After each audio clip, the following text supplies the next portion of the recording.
No designer working on a new plane would even consider that the aircraft might be in production for 30 years. Put simply, that does not happen. So, if that is the rule, there must be an exception.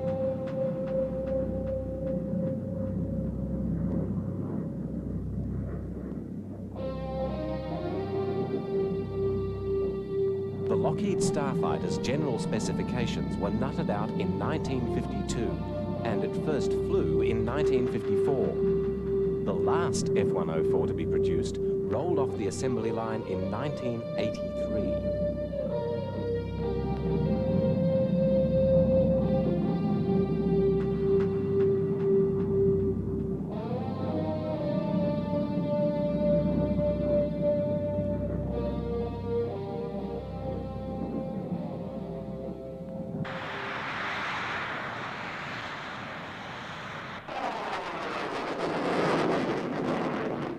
In the early 1950s, with the Korean War making new demands on US aircraft, the designers were confronted by a problem in the available engines. A new generation of engines was being developed, but these were still at very early stages, and the timetables for their availability were undetermined.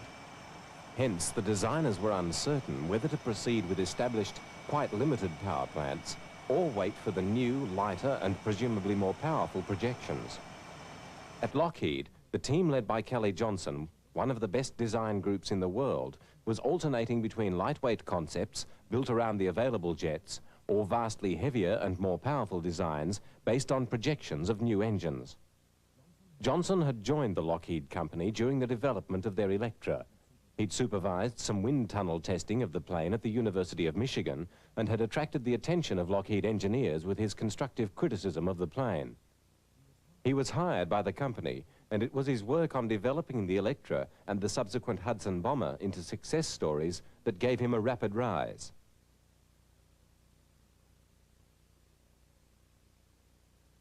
His innovative and intuitive work brought great reward for the company.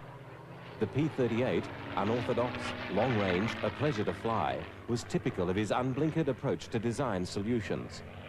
It was a success as a plane and as a financial proposition, being manufactured in large numbers. The Lightning's twin boom can be seen as part of the pace and engineering daring of development in aviation during the 30s. However, with the end of the war, things got a lot quieter. Still with much activity around the new jet engines and in civil aviation, but with little of the pre-war impetus and only limited funding. In the USSR, unlike most post-war countries, design of new fighter planes continued at a great pace. A long series of new designs appeared, and though some of them were woefully inadequate, eventually Russia began to make very impressive military aircraft in large numbers. The popular Western perception of the Russians was that they lagged in design and industrial competence, and so the state of development of their planes came as a shock to many when MiG-15s appeared in the sky of Korea. The US pilots, hard-pressed in their sabers to keep on top of the MiGs, called for radical new planes to give them back the advantage that they had been encouraged to take for granted. Kelly Johnson, visiting Korea, repeatedly was told by the pilots that they needed a plane with the edge on the Russians in height and speed, and they needed it soon. That settled the debate on Lockheed's next project. Seeing the need as being a plane that would go as high as possible, as fast as possible, he determined on a lightweight fighter. In a short time, he settled on what was to be the 104's most controversial design element, its extraordinarily small, thin wing. This was a departure from most contemporary thinking. In addition to its size, the wing also disregarded the highly swept shapes that had been adopted for supersonic flight. Wind tunnel testing began on hundreds of variations around the basic concept. Much of the testing was directed at proving the wing, because of the many doubts being expressed about it. There were those who believed the wing could not be built to fly at all, those who did not believe it could be built to cope with super high-speed stresses, and those who thought that even if it could be built and cope with the speed, it would not be able to lift any worthwhile payload. It was to be only 7 foot long, and to go from being just over 4 inches thick at the fuselage down to under 2 inches thick at the tip. New boundary layer control was employed to allow the tiny area enough lift for a short landing length, but it would have no internal provision at all for guns or wheels.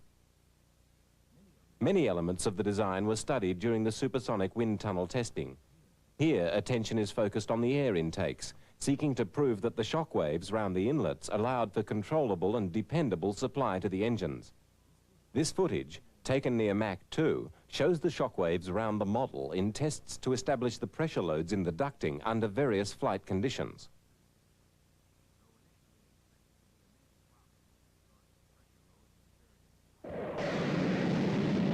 In addition to the wind tunnel testing of the 104, more unconventionally, the design was further tested as models bolted to 5-inch Army rockets and shot off over the desert. These tests reproduced fairly accurately the types of stresses that very high speeds and accelerations would exert on the wing at lower altitudes. Not only did they allow for testing of the shape of the wing, but also its construction. Though apparently eccentric, the rocket firings were a very valuable tool for the engineering team.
Tests on the tail were also conducted. It too was designed to be very thin, and there were many people unconvinced that it could be given enough strength. Once again, the tests helped the team to sort out the best combination.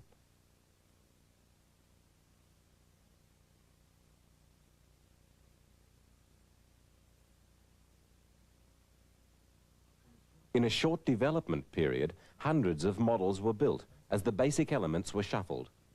Generally, little or nothing was added to the original plane. And with the F-104's appearance settled, a contract was issued for 2 planes to be built.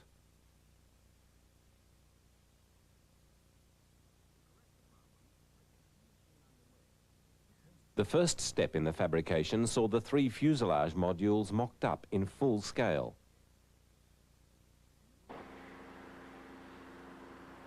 Simultaneously, the jigs to cradle the whole planes were built. All over the workshop, drilling, milling and cutting of the parts commenced. The planes, on an experimental production run, were essentially hand-built.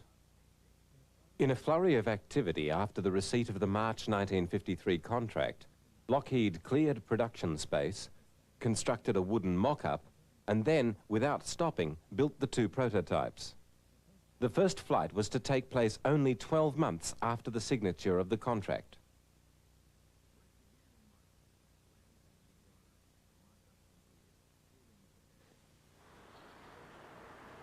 The achievement in that 12 months is astonishing. This was not a design that had been simmering away on the back burner for a long time. It had come into existence in late 1952. It was a leap forward in aviation and technologically very advanced. However, its development was spectacularly rapid.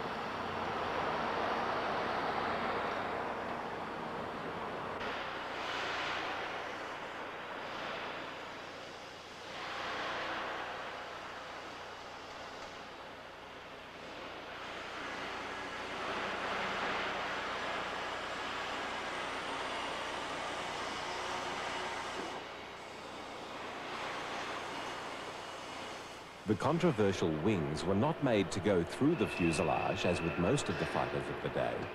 They were bolted to the side with heavy-duty precision-forged aluminium fittings that tied into the wing skins. What Johnson had designed was very straightforward in some ways. Asked for a plane that could fly higher and faster than the MiGs, he'd produced a manned missile. With its undercarriage retracting into the fuselage in a fairly complicated way, even this had to be subjected to more than the usual testing. The Air Force had had no legal document calling for submission of a design anything like the 104. And without the prestige of Lockheed and Kelly Johnson, they may have simply rejected it. However, given the claims of expected performance, finding the concept logical and exciting, and with no other way to really assess the idea, they had issued the March 1953 contract.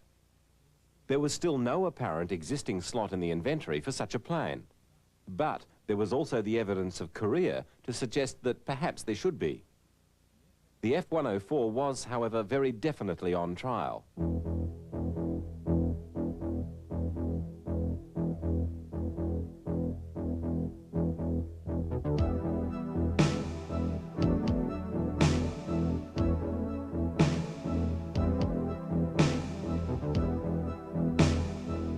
The construction of the plane went ahead rapidly, with the major sub-assemblies coming together and vibration testing at Lockheed's plant. The vibration testing established the natural frequency patterns for the entire structure in final preparations to ensure the plane was safe for flight.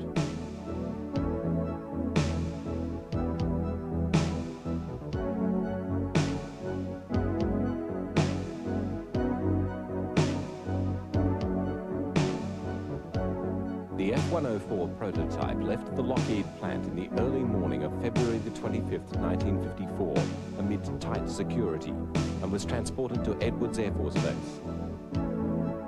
The crews immediately began a thorough round of checking and rechecking the plane's systems in preparation for its first flight.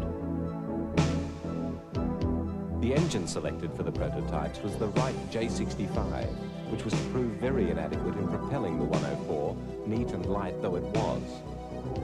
Most production starfighters were to use the General Electric J79 engine, with higher thrust and less weight. It was this engine that was to send the 104 beyond twice the speed of sound.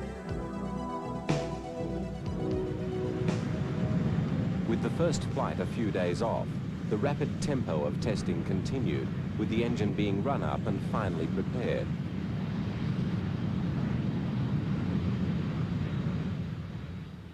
For a number of reasons, including the fear of ejecting pilots being dismembered by the tail of the plane, the seat ejection was arranged to work downward. While obviously of no use at low levels, this system allowed for a simplified layout in the cockpit and the arrangement of the canopy and the seat itself. Because of the danger of impacting pilots straight into the ground, later starfighters used conventional ejection seats, firing upward. Although the test pilot Tony Levere had made a skip-off during taxi trials on the 28th of February, on March the 4th, 1954, the 104 was rolled out for its first official flight.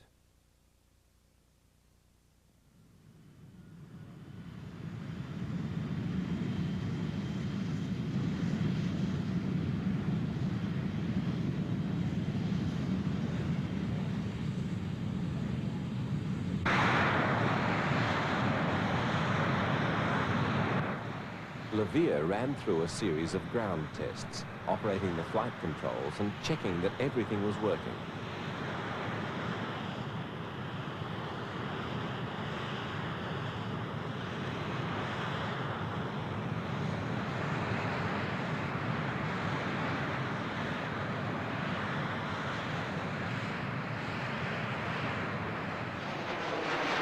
Satisfied that all was well, he then started down the runway and lifted the 104 into the air for the first time.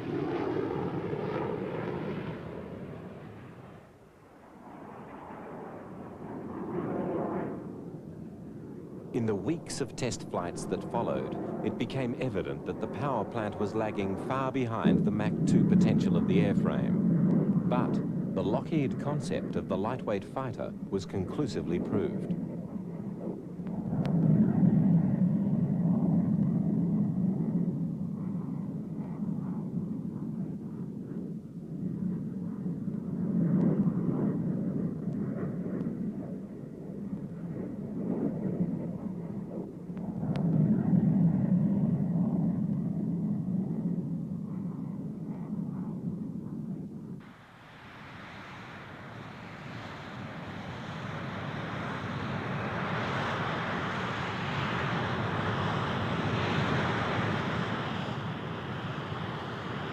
Despite the prototype's inability to exceed 1.3 times the speed of sound with its current engine, the design had been vindicated sufficiently for the Air Force to order 15 more planes with uprated power plants as F-104As.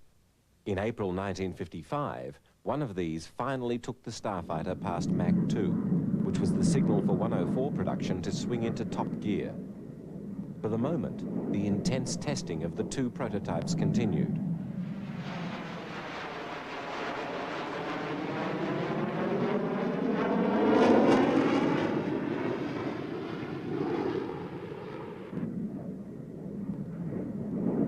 The prototypes, seen here flying together, were both to be lost in accidents during the test period, which was long and troubled. There were many incidents where bugs in the plane's engine or its other equipment were encountered, often in situations that were either potentially or actually very dangerous.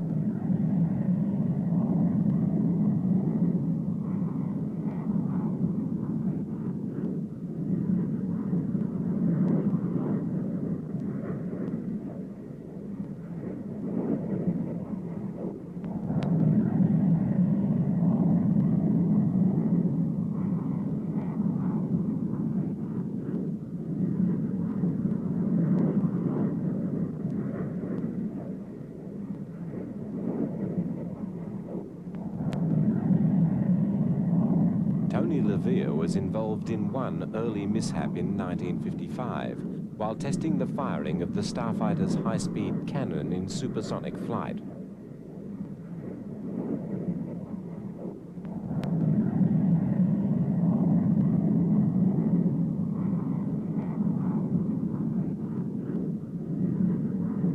After a trouble-free first firing, LeVere started the plane on another run, ready to fire the gun again. This time, something went dreadfully wrong, and the plane lost all engine power. LeVere found himself having to make some very quick decisions. He was about 40 miles from base, but high enough theoretically to be able to glide back to land. This is what he set out to do, knowing that he still had a margin to eject from the plane, but also knowing that very soon he would have to commit himself to the landing as he passed below the safe limits for the ejection seat.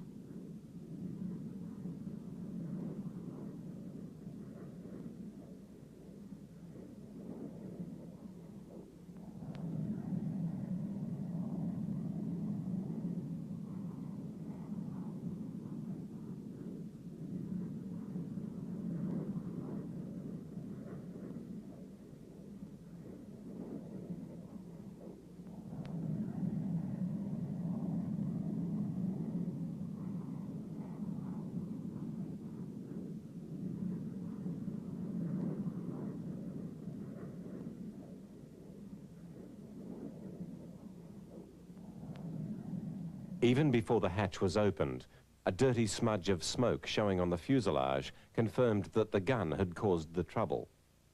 Behind the gun, in the gun compartment, was a hole blown into the plane when a cartridge had ejected backward through the gun baseplate. Relieved that the malfunction was in the gun and not in the airframe, the engineers fixed the plane and the tests went on. The repaired prototype, number 787, went back to the gun testing, but 4 months later there was to be a recurrence of problems with the cannon.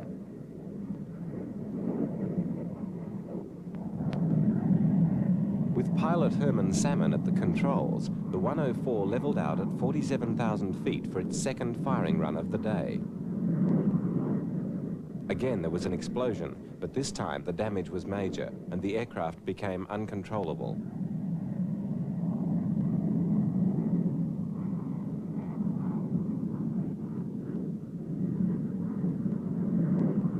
At 20,000 feet, the pilot ejected from the crippled plane.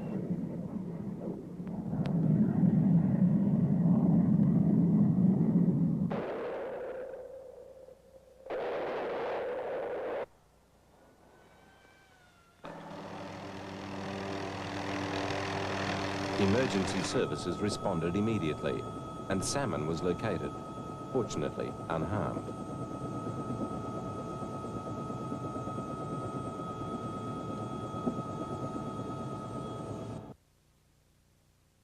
The Starfighter was a total loss, the first of many F-104s to be written off in crashes.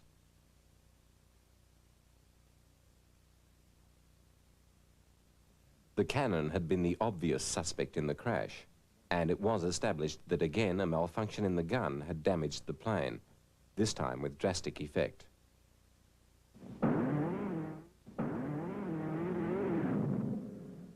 The Starfighter's gun was the Vulcan M61 cannon. 6 foot long and 300 pounds in weight, it was, at the time, claimed to be the fastest firing gun of its type in the world. It could fire 6,000 20mm cannon shells in a minute.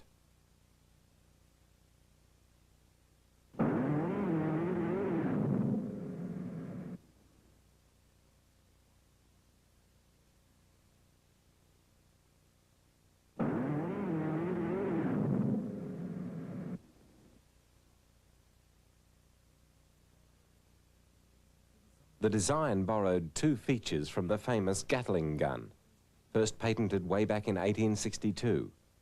Both had a rotating cluster of barrels and both were externally driven. Rigidly clamped together, the 6 barrels gave each other support and the installation did not have the whip of a single barrel. In addition, the arrangement centralized the recoil of the gun. In contrast to the hand-cranked Civil War Gatling guns, the M61 was driven with electric power from the plane. This did away with any need to attempt to trap and use the exhaust of the gun firing, which meant that the installation was less susceptible to corrosion or fouling. Each round was fired independently, eliminating the erratic recoil of multi-gun and gas-reloaded options. At the time, the M61 was a new weapon, and the troubles that it caused in the early days of the 104 must be accepted as part of the teething that can be expected with any piece of advanced equipment. A comparison of the Vulcan with the US Air Force's previous preference of machine guns is difficult.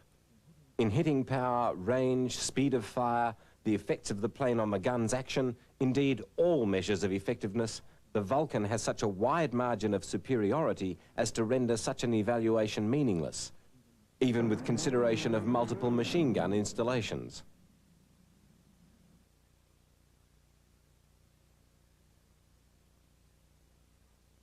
Contrasting with Kelly Johnson's assessment, the military procurement policies after Korea demanded multi-role capability. So, despite the origins of the design as a single-function specialized fighter, provision was developed for the F-104 to carry a mix of weapons.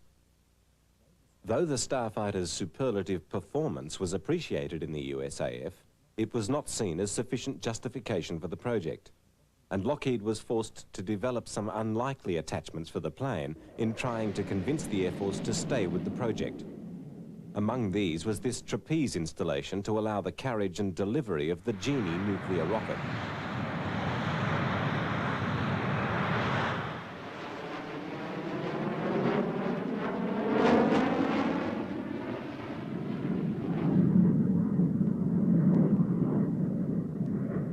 This clever launching mechanism was another product of Kelly Johnson's intuition.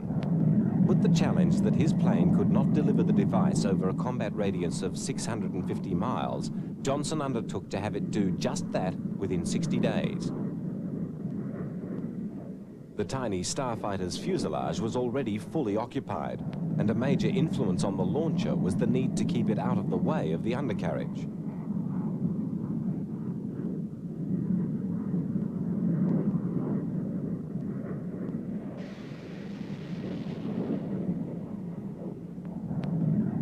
With little fuss, the 104 demonstrated successful firings of the Genie at 56,000 feet at above 1.7 times the speed of sound. But the ability of the design to respond to such a challenge was to serve it little good in the Air Force's eventual assessment.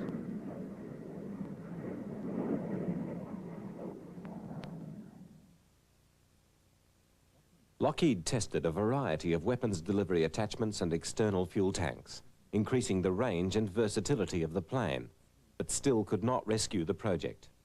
The weight of opinion against it was gaining momentum. The 104 was very much in the right place at the wrong time. It affronted most of the prevailing trends in design. Where other fighters were getting bigger to do more things, Kelly-Johnson had abandoned all but the essential ingredients in getting the plane's size down to get Mach 2 out of a single afterburning turbojet. But this condemned the Starfighter to a very limited career with the USAF. There was simply no way to cram all the rapidly expanding hardware of radars, aiming controls and other new avionics into the little plane. Its capabilities were not to be matched for many years, if they've ever been effectively matched.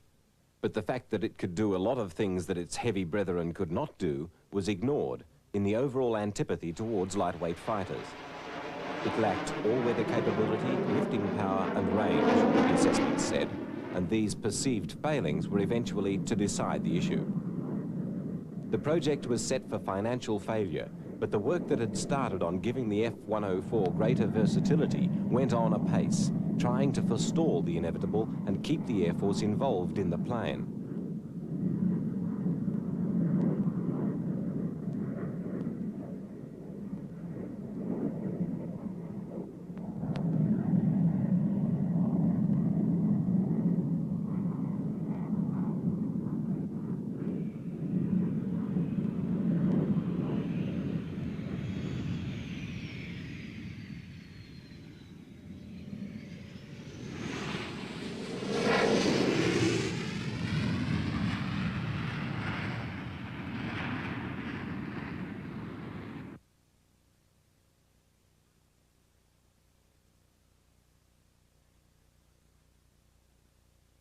The plane's weapons capability included standard systems like the Sidewinder air-to-air missile.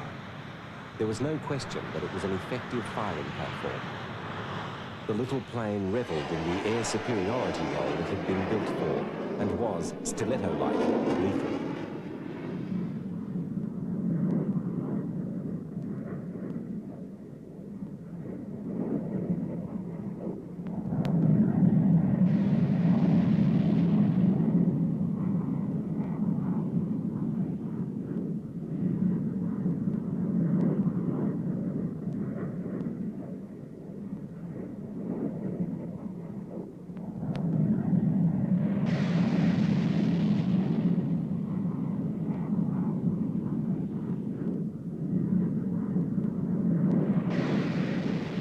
More sophisticated radar and fire control packages were developed for the fighter, and prowling B-47 bombers were detected and intercepted with great efficiency. But the Air Force was fully aware of the fighter's capabilities and preferred other options.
From the start, the Air Force attitude had been guarded.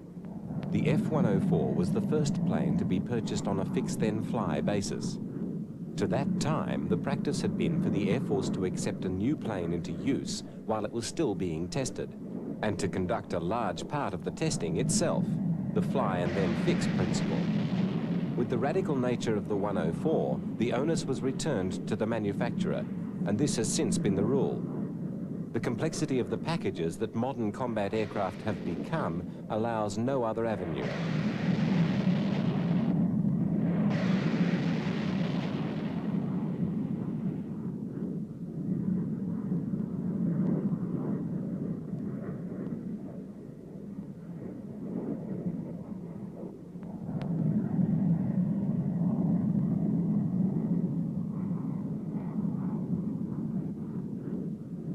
As the prospect of large USAF orders faded, another market was quietly revealing itself in Europe. The pure performance of the plane was remarkable, and with its rapidly expanding tactical capability, it was maintaining a position as the design to beat. On top of the expansion in the weaponry of the plane, during 1958 and 1959, it was sent on a spree of record setting to reinforce the message of its potency.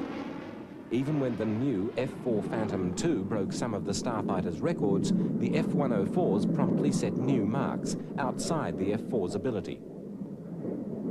Essential to the Starfighter in overcoming criticism of its limited range was that it accommodate in-flight refueling technology. At the time, this was still very new, and expensive lengths were gone to in setting the plane up. The 104 had to display capacities in ordnance, range, and technical sophistication that had been deliberately excluded from the designer's original consideration. These were now deliberately reworked into the performance spectrum to prepare for the potential specifications to be set by the West German Luftwaffe.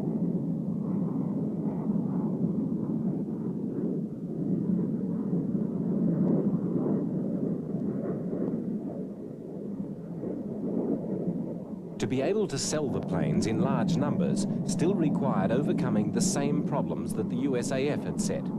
It had to be developed into a multi-role, all-weather strike aircraft.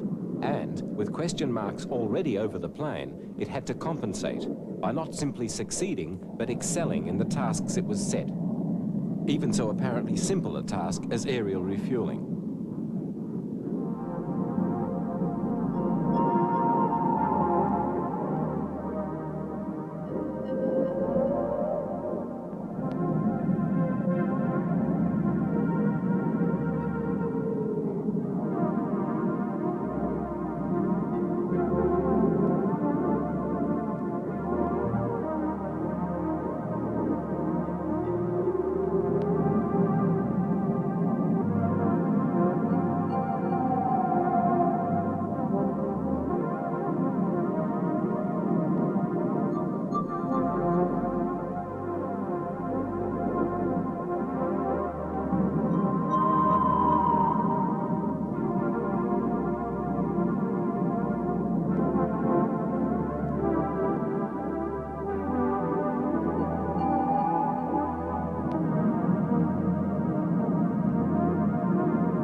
The German order was becoming so important as to require all sorts of unlikely capacities from the plane, including barrier landing strength, the Luftwaffe being concerned to be able to deploy planes away from bases in the event of conflict.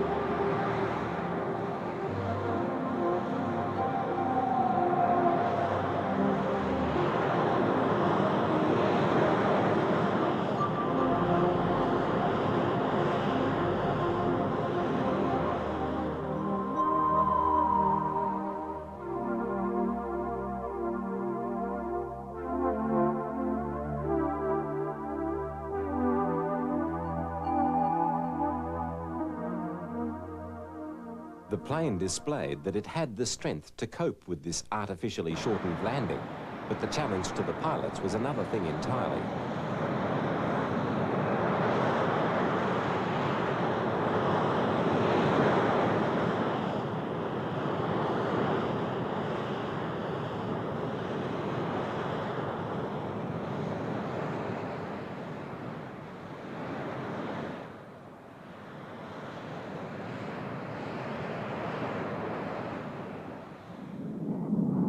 In the long term, there were to be few performance targets set for the F-104 that it could not cope with. But there was never a certainty that any individual pilot would be able to cope with the plane. The need for specific training of pilots for the F-104 was a signal of things to come, rather than an exception to a long-standing rule. A properly trained pilot flying a well-maintained 104 was not at risk. But when an unprepared pilot met the plane, the combination could be lethal.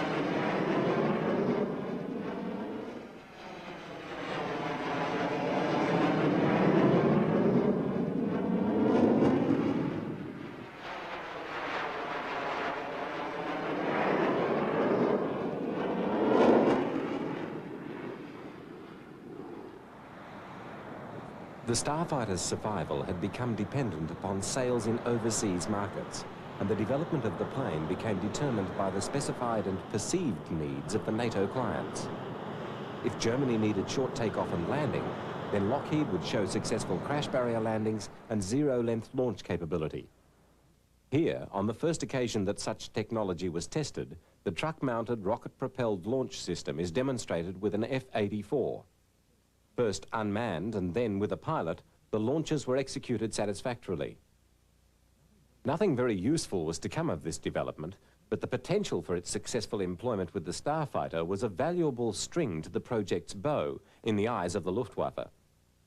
With West Germany being the border between Eastern and Western spheres of influence, it was essential that no less than the other European states, she retrieve her power as a military force, not only in weaponry, but in industrial capacity. Unlike the situation at the end of the First World War, there was a perception of a need for a strong Germany at the front of the Western Alliance. Germany's logical concerns became considerations for the company strategists working on selling the 104. The concentration on Germany's conceivable needs was reasonable. NATO needed new arms, and there was a healthy desire to standardize the NATO armories. If the German call for new equipment could be won for Lockheed, the signs were that many other orders would be won at the same time.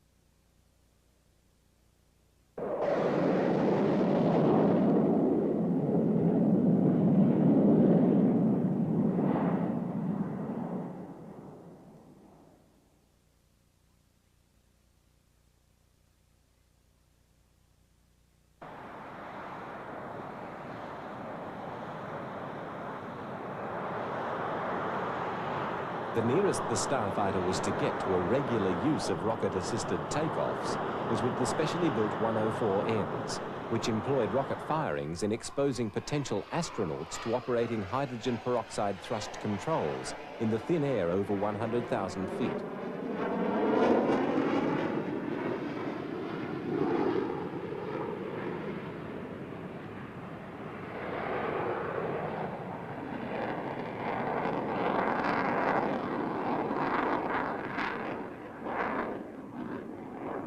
One of the developments that saw the F-104 concept saved was the two-seat variant.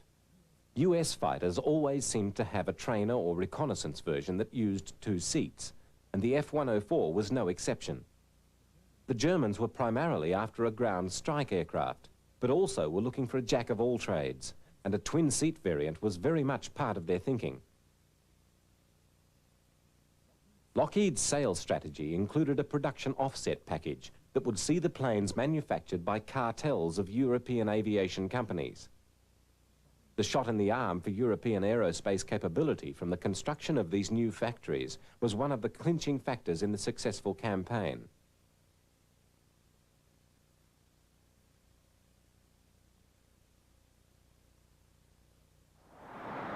The plane itself performed very well.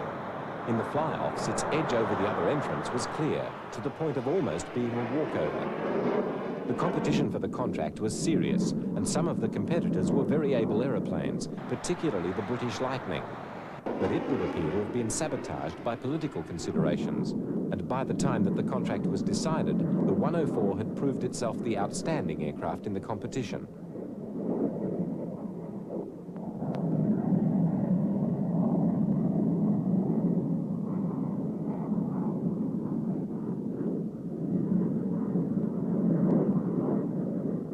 The development period had been long and plagued by various troubles, and the plane's reputation as a hot ship had cut a bit both ways, in that its unquestioned performance could be very unforgiving to the unwary pilot. There were constraints on what a pilot could get away with in his 104. There were to be over 8,000 flights in the test series using 52 aircraft, and several of the planes were lost through equipment malfunctions and pilot errors. That the Starfighter arrived near the junction between two ages of aviation meant that its technology was virtually all new and untried. This meeting of the two ages is almost comically embodied in this sight of the 104's trim nose bolted to the front of a DC-3 during testing of the Starfighter's avionics. The plane was not the first US design to seek lightweight and smallness as virtues. For example, the Bell XP-77 had nearly gone into production during the Second World War. The wing, too, was not without precedent, being very similar to that of the X-3. But the Starfighter was revolutionary in many ways, and as the program went on, it was surrounded by controversy, much of it not centered on the airframe, but sufficient for the Starfighter to be unfairly dismissed as a lemon. The USAF pulled its 104s out of operational use after only 2 years of service, though later, during Vietnam, some were to be deployed in Southeast Asia as high-flying MiG-cap for the B-52s and in low-level tactical support strikes.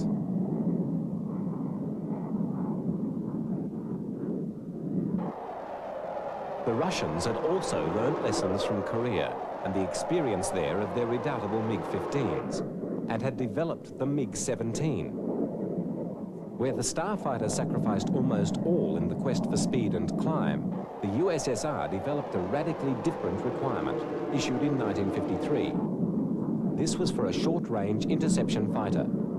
High performance was stipulated, especially in speed, climb rate, and rate of turn. The primary armament was to consist of air-to-air missiles, internal cannon, and a light ground support bomb load. The MiG-17s were basically an updated 15, with better handling and a more sharply swept wing and tailplane. It was to be built in very large numbers, and though theoretically obsolete even when first proposed, it defied this assessment and proved a very valuable and effective plane, even in the mid-60s in the skies of Vietnam.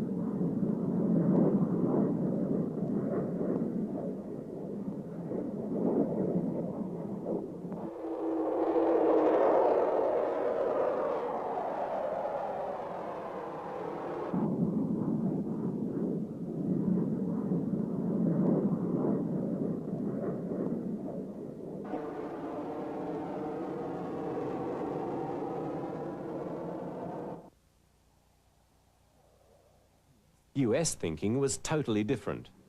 If we ignore the F-104 and look at the other Century fighters, we find that they all were much larger planes.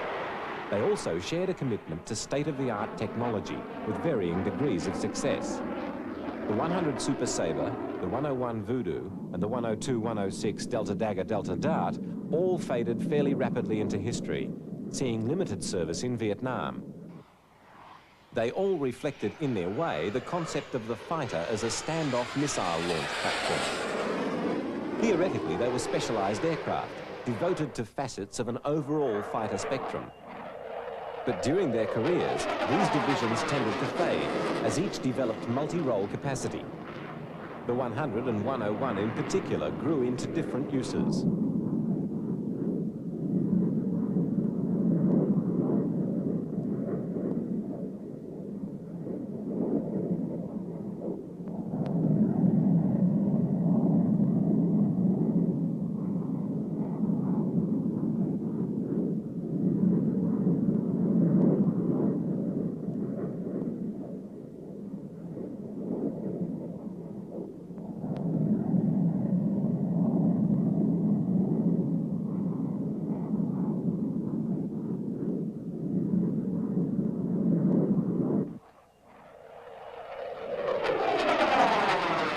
is doubtful that any of the other planes in the Century series could have coped with the Starfighter as an opponent.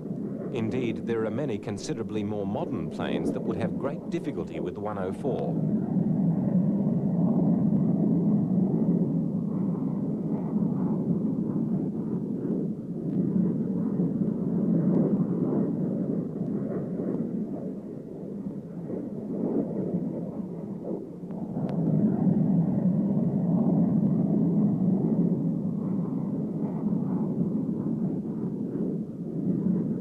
The overseas sales program with the Starfighter not only rescued the project from the brink of financial disaster, but made it into an outstanding success for the company. With the deals on production, it went into service with 14 air forces and was the nearest to a standard Western fighter plane to have been achieved.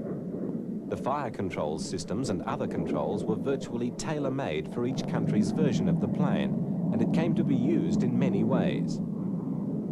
The 104 may have had a reputation for demanding the respect and care of the pilot, but it also had a reputation as the hottest thing in the air. The customer air forces around the world employed it in a variety of roles and persisted with its development throughout the years that followed, right down to the last ones, built in 1983.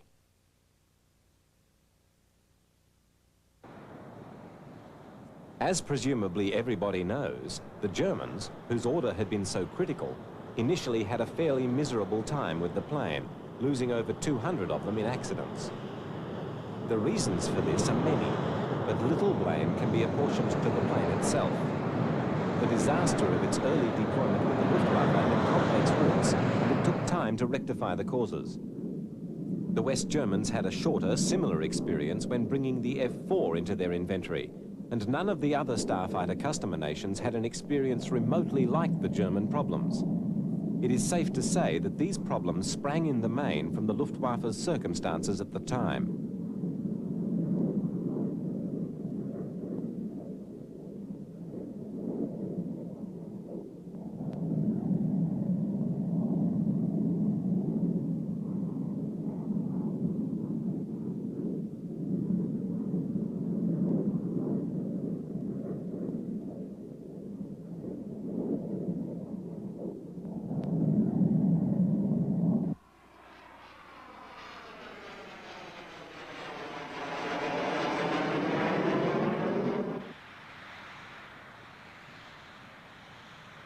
Lockheed maintained its own private Starfighter as a promotional device, flying almost constantly round the world in search of orders, and in later PR efforts to try to rescue the plane from the snowballing bad publicity that was attaching to it, and turning it into possibly the most controversial aircraft of all time.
It was in this plane that Jackie Cochran, the hero of the 30s Bendix races and the Second World War WASPs, the women ferry pilots, became the first female Western pilot to break the speed of sound.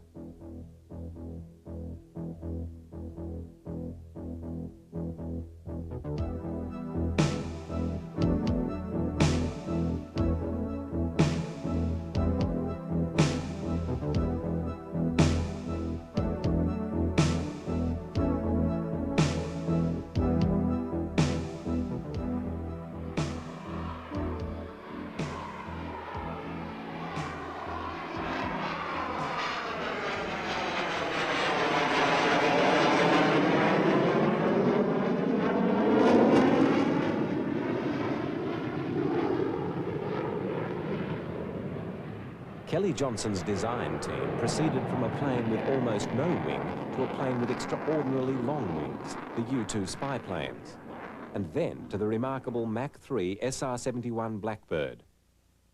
Both of these aircraft bear some superficial resemblances to the 104. Certainly, comparing the three to other planes of their time, it's easy to see them as stablemates, products of the one vision.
The man behind these planes, Kelly Johnson, retired, universally respected as one of the giants of aviation. His designs over his long career having constantly been at the cutting edge of their time, and some far ahead of their time. The 104, redesigned with bigger wings and greater maneuverability as the Lancer, was put forward in the fighter competition that saw the F-15 come into mass production. The proposal would appear to have not been taken very seriously, and no Lancers were built. Johnson maintained that the Lancer would have run rings around the F-15, and there is a considerable body of opinion that agrees with him, that even suggests that, in an aerial combat, the Starfighter itself might give the F-15 trouble. The problems of the 104, right from the unavailability of powerful enough engines for the prototypes, and then the unreliability of the J-79 when it did become available, had continued throughout its early career.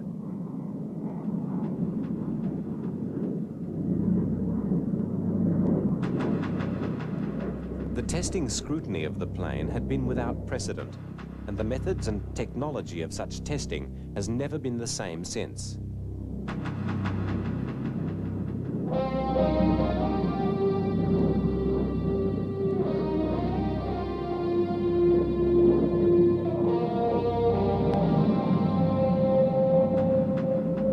The development phase had seen some major troubles, like the problem of pitch-up, overcome in a test process that refined the ideas relentlessly and polished the plane into a powerful and reliable, though still eager, skittish and restive weapon.